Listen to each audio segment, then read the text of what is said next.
Salut tout le monde, on se retrouve aujourd'hui dans une nouvelle vidéo et j'avais envie de repartir sur une vidéo basique et vous présenter mes essentiels beauté entre guillemets que j'utilise régulièrement, mais surtout vraiment les produits que j'adore et que je rachète, et c'est ça le point important, c'est vraiment que je les rachète systématiquement. Donc sans plus tarder, je vais commencer sans ordre de préférence parce que c'est plus simple, par peut-être l'un des produits les plus récents que j'ai utilisé, qui est du coup le baume capillaire Marilyn, le soin avant shampoing pour les blondes de chez Lush, qui se présente comme ceci. Pourquoi c'est un favori? Eh bien tout simplement, déjà c'est un baume capillaire qui n'est pas excessivement cher parce qu'il y a 225 grammes et qu'il coûte peut-être genre moins de 15 €. Et là où il est vraiment important pour moi dans ma routine, c'est quand je me décolore les cheveux, comme je l'ai refait récemment, pas très bien uniformément mais peu importe. La décoloration abîme vraiment beaucoup les cheveux, notamment quand on redécolore un cheveu qui est déjà décoloré sur les pointes. Ça a tendance à rendre le cheveu parfois un peu élastique, très fragilisé. Donc moi vraiment ce que je fais, c'est que j'utilise ce soin vraiment à la barbare dans les grands moments de crise où je sais que je fais une décolo.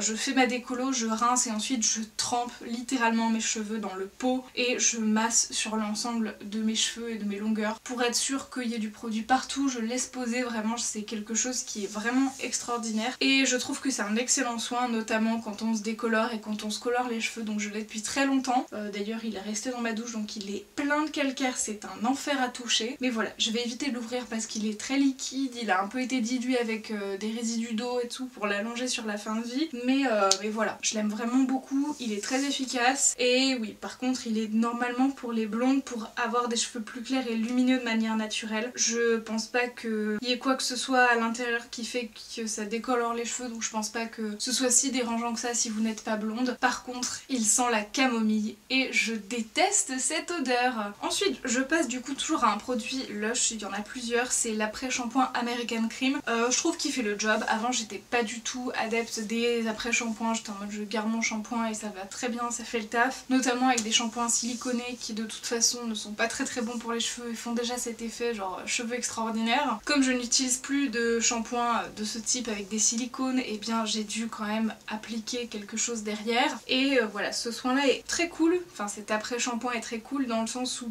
il sent la fraise vanille. Je trouve que c'est vraiment une odeur très cool qui reste un peu sur le cheveu quelques jours, donc c'est vraiment cool. Et voilà, je l'aime beaucoup, j'en mets une petite noisette à chaque fois, je malaxe. Il existe en très grand format et en général une bouteille d'un très grand format me fait à peu près 1 an, donc c'est quand même assez économique. Et oui, j'aime vraiment beaucoup ce produit. Il est sans doute pas exceptionnel en termes d'après-shampoing, mais pour moi il m'aide vraiment à avoir des cheveux qui se démêlent plus facilement et ça me suffit. Ensuite, autre essentiel de chez Lush que je rachète régulièrement, c'est toute la gamme de shampoings solides qu'on peut ranger dans des petites boîtes métalliques comme ceci. Je garde rarement le même shampoing solide, j'avouerai, j'aime bien les tester et voilà. Surtout qu'à chaque fois la gamme change un petit peu, celui que je prends régulièrement commence du coup à être disponible que sur le web et après il disparaît, donc bref voilà. J'aimais beaucoup le Jumping Juniper, le Karma Combat, vraiment je l'aime beaucoup.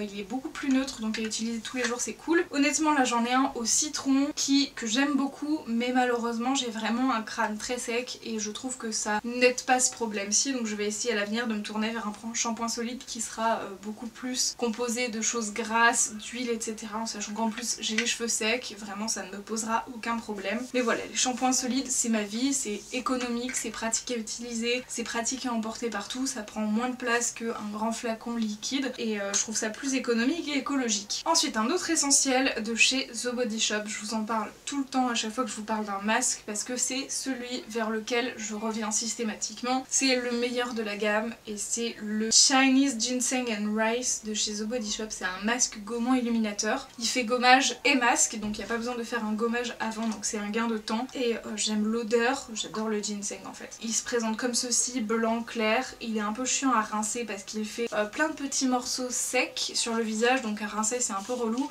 mais vraiment il a un effet sur moi qui est extraordinaire. J'ai une peau sèche et déshydratée et surtout en fait je me rends compte au bout de plusieurs jours, si je ne fais pas de gommage de soins comme ce masque par exemple, et bien la peau que j'ai est un peu granuleuse et même avec des nettoyants etc. Je récupère pas vraiment une peau lisse et parfaite, donc dès que j'applique un fond de teint ou un anti-cerne ça se voit et c'est pas très beau.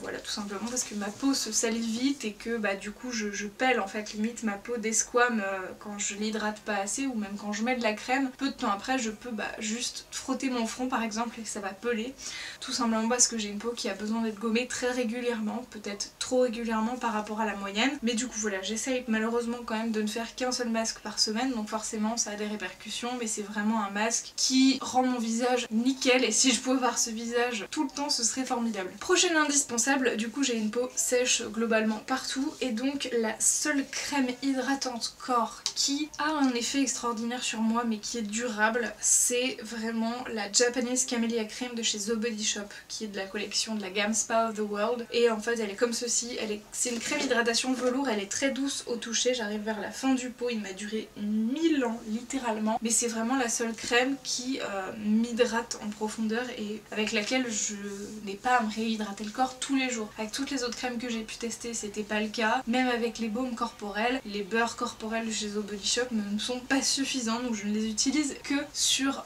les mains en général pour m'hydrater les mains, et donc ça fait partie de mes indispensables. Je les achète en général en très gros pots de plein de senteurs différentes, j'ai pas une senteur fixe, et du coup systématiquement j'ai des petits pots de beurre corporel, les mini que je mets dans mon sac à main, et en fait je le remplis directement via un gros pot qui est plus économique à l'achat, donc voilà pour ça. J'en garde toujours un dans ma chambre près du lit parce que j'aime bien avoir un pot de crème sous la main en permanence dans ma maison, que ce soit dans mon sac à main dehors, dans mon bureau ou près de mon lit quand je me réveille la nuit et je me dis ah j'ai les mains sèches ou je ne sais quoi. Ensuite un favori, j'adore le vernis à ongles et vraiment ma base préférée c'est la Fast and Shiny de chez Kiko qui est base et top coat. Donc c'est un gain de temps aussi dans le sens où j'ai pas à sortir 2 tubes, c'est pratique quand on voyage, je n'emporte que ça et une couleur de vernis à ongles et comme ça ça fait ma base. Je mets 2 couches de vernis à ongles et ensuite je remets ce même produit pour le top coat. Je l'aime beaucoup, je trouve que en termes de durée dans le temps c'est celui qui marche le mieux sur moi. Vraiment quand j'utilise cette base je peux garder n'importe quel vernis, en général à peu près une semaine et demie, parfois même 2 semaines avec des très bons vernis, donc c'est vraiment cool. Et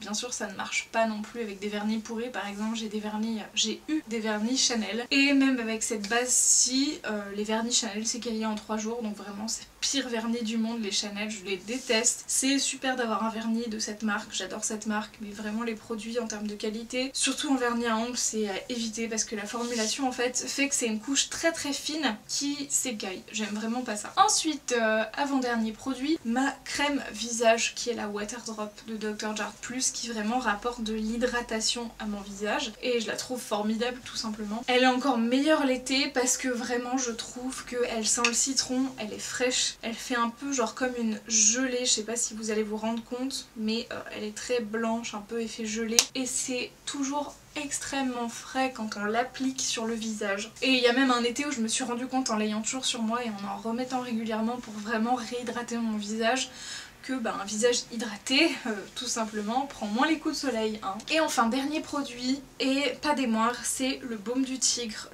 Mon papa me l'offre à chaque fois parce qu'il en rachète des tonnes et qu'on fait des stocks parce que tout simplement c'est la seule chose qui aide quand j'ai des migraines et que je prends un ibuprofène vraiment dans l'immédiateté du moment. Ça c'est toute ma vie, ça fait un effet très frais sur le front là où vous l'appliquez. Il ne faut surtout pas l'appliquer près des yeux, de votre bouche et voilà parce que c'est un enfer sinon. Mais je l'adore vraiment, j'en mets toujours à peu près 2 barres sur le front et dans la nuque et ça aide tout de suite à mieux supporter en fait les migraines. Moi je suis très sujette aux migraines et c'est un enfer, donc voilà, il n'y a vraiment que ça qui marche avec du repos, du sombre et un ibuprofène pour ma part. C'est tout pour cette vidéo sur mes essentiels, du coup j'espère que je n'ai rien oublié mais je ne pense pas. J'espère que ça vous aura plu, n'hésitez pas à me dire dans les commentaires quels sont vos essentiels et est-ce que si vous avez une peau sèche, déshydratée, un cuir chevelu aussi sec, voilà, ça m'aiderait beaucoup d'avoir un produit, notamment un baume capillaire. Je cherche un baume capillaire genre une huile de coco ou un truc comme ça que je pourrais appliquer sur mon crâne pour arrêter ces démangeaisons